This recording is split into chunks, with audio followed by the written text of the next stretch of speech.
आता बातम्या पाहूयात विस्ताराने। दिल्लीमधील लाल किल्ला मेट्रो स्टेशन जवळ झालेल्या भीषण स्फोटामुळे संपूर्ण देश हादरून गेलाय। या स्फोटामध्ये सुमारे 8 जणांचा मृत्यू झाला असून 20 हून अधिक लोक जखमी झाले आहेत।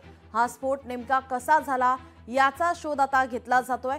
आता या स्फोटाच्या तपासादरम्यान धक्कादायक माहिती समोर आलेली आहे। ज्या हुंडई i20 कारमध्ये हा स्फोट झाला त्या कारची अनेकदा खरेदी विक्री झाली होती।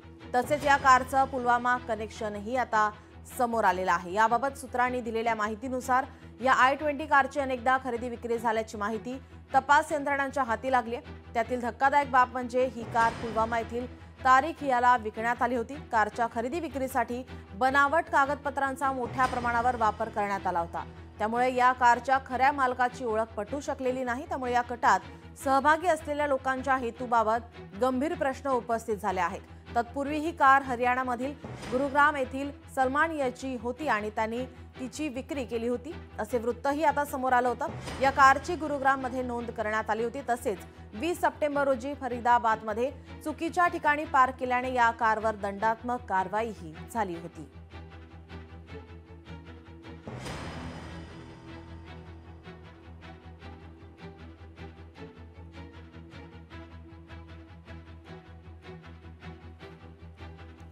आपले प्रतिनिधी स्वप्नील जाधव आपल्या सोबत जोडलेले आहेत। स्वप्नील, दिल्लीतील लाल किल्ला परिसरात झालेल्या स्फोटानंतर संपूर्ण देश हादरलेला आहे। सर्वच ठिकाणी आपण पाहतोय आता पोलीस अलर्ट मोडवर आलेले पाहायला मिळतात।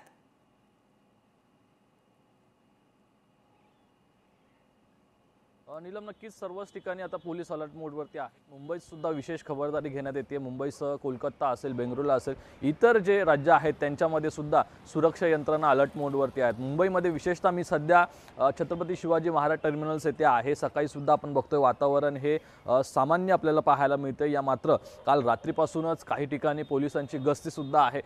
छत्रपती शिवाजी महाराज टर्मिनल असो किंवा मुंबई CST असेल, मुंबई सेंट्रल असेल, अशा चर्चगेट भागामध्ये सुद्धा पोलिसांच्या जे यंत्रणा आहेत त्या तैनात करण्यात आलेल्या आहेत। प्रत्येक प्रवाशाची काल झाडाझडती घेण्यात येत होती। विशेषतः CCTV कॅमेऱ्याद्वारे सुद्धा पोलिसांचे जे पथक आहेत त्यांच्याकडून नजर ठेवण्यात येते। मात्र एकूणच आज दिवसभर सुद्धा अनेक ठिकाणी पोलिसांची गस्त राहील, काही ठिकाणी नाकाबंदी राहील। कारण पोलीस आयुक्त असतील, मुख्यमंत्री असतील, गृहमंत्री असतील यांनी सुद्धा सर्व पोलीस यंत्रणा असेल, सुरक्षा यंत्रणा असेल त्यांना अलर्ट राहण्याच्या सूचना दिलेल्या आहेत। त्यामुळे आज दिवसभरामध्ये नक्की मुंबईमध्ये काय काय घडामोडी घडतात हे पाहणं महत्त्वाचं आहे। नीलम जी नक्कीच, या कारचा आता पुलवामा कनेक्शन सुद्धा आता समोर येते। सूत्रांकडून ही माहिती समोर येते।